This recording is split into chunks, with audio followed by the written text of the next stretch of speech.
Well, joining us now is Bryan Elliott, author of As in Heaven, Life in God's Kingdom. Now sharing insights on the fullness of God's kingdom and practical ways to live it daily. Bryan, thank you so much for being on the show today. Thank you, Bill. Good to be here. Yeah, thanks for your great book. And so in the midst of some personal and professional hardship, you wrote this book about living in God's kingdom, which I think is such a great idea. So how did your own experience shape the way you understand and now teach the principles of God's kingdom here on earth? Well, I grew up a Christian, and I left the Lord when I was 18 years old, and I strayed away for 28 years. And it wasn't until I was 46, 8 years ago, that I actually made Jesus King. But during that time too, I was going through a lot of difficulty. Both my daughters were addiction, and what would happen in later years is the I guess the forming and shaping really came through an awful lot of suffering where my oldest daughter was murdered in 2018. I almost lost my only other daughter, Bryn. I lost my marriage, my home.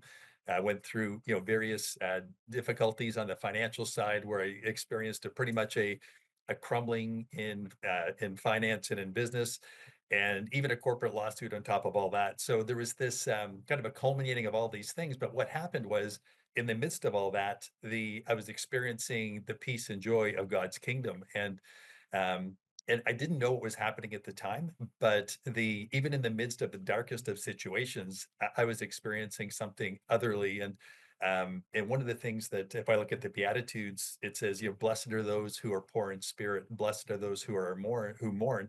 And what I really began to experience was the blessed can also be translated from a place of joy. And I experienced sorrow and joy together, and grief and joy, and but this with this incredible heavy peace through this years of suffering.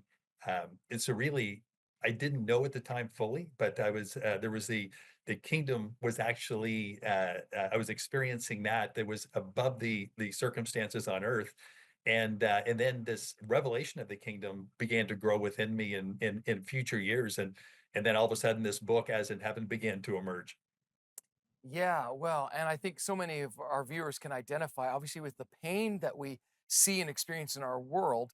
And then we see in the Bible this kingdom described as a space free of crime and greed and sickness and toil. So, how do you reconcile the existence of a loving and good king with the pain and injustice that all of us experience in this life?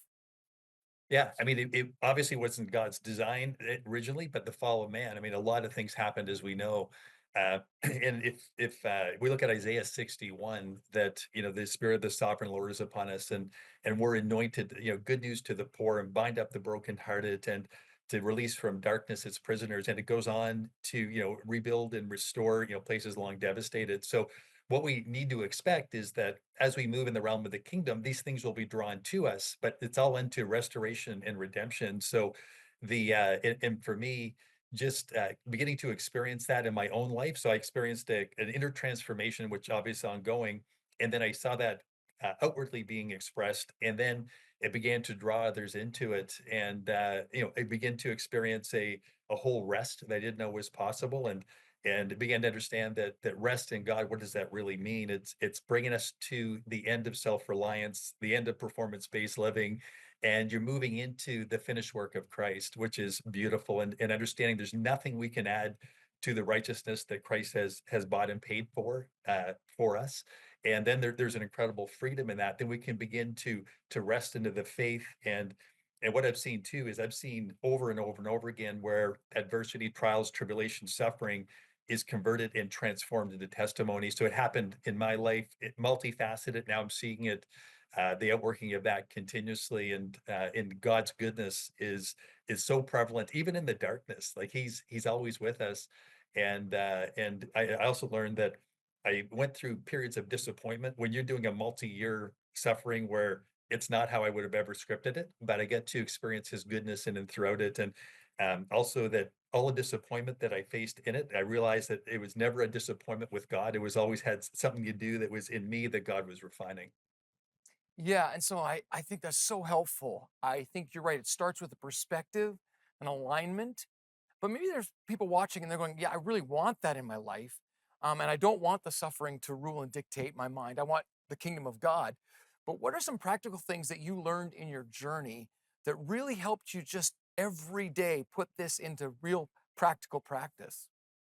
Yeah, I mean, Jesus said, "Seek first my kingdom and my righteousness, and all these lesser things will be added unto you." And so part of seeking his kingdom really is putting Jesus above all, because the kingdom is the domain of the king. And when I made Jesus Lord, right, I began to place him as king in all the different areas of my life. And with that, I began to experience a whole different realm of intimacy with Jesus that I didn't know was even possible. And it was really out of that birthing of intimacy that everything begins. And that's really where so when you look at it, that we were born, we're spirit beings, and we were loved before even the foundation of time and known. We're brought into the earth, we're born with a physical body, and then we're born again into his kingdom. And then we are designed to be one with God, because religion really preaches a separation, trying to earn or performance, whereas Jesus came, he completed everything, and that's a perfect union, and it's a oneness. And the gospel really is that, you are in me and I am in you, and we are one. And all we're doing is we're awakening to that finished work that Jesus completed, and then moving from that realm of union and completeness, and we begin to live out as Jesus on the earth. So we now become a visible expression of an invisible God, just like Jesus did. Yeah, I love that. So in your book, you cover this great idea. Your kingdom come, your will be done on earth as it is in heaven. And so if we could live as it is in heaven, we would see that transformation. Thank you so much for joining us today. And thank you for writing this great book. Great. Thank you, Bill. Well, if you're watching for more information, you can go to 700club.ca and get all the information about how to get this book.